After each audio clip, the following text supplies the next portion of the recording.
khusus tim sus yang dibentuk oleh Bupati. Saya rasa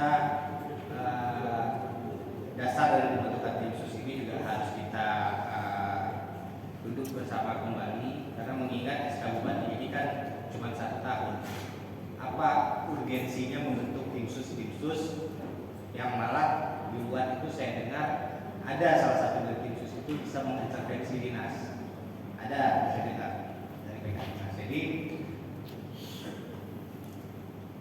tentunya saya juga mengharapkan saat nanti kita memanggil ataupun beraudiensi dengan Bupati Aceh Barat, dihadirkan saya tim sus itu, karena saya lihat juga dari komposisinya itu ada yang bermasalah katanya, tapi saya tidak mengenal masalahnya apa. Ada juga yang memang timbul dinamika di masyarakat karena mungkin bukan putra Aceh Barat. Jadi biar sama-sama jelas, kita panggil juga nanti sekalian biar kita di sini sama-sama mendengar apa alasan Pak PJ Bupati membentuk tim sus tersebut dan sejauh mana wewenang mereka dalam menjalankan tugas. Jadi ini supaya jelas, supaya tidak ada berita-berita di luar lagi bahwasanya dari tim sus ada yang mengatur kepala dinas, ada yang mengatur yang memang hal-hal yang bukan substansi yang harus menjadi ranah kerja mereka. Jadi itu juga nanti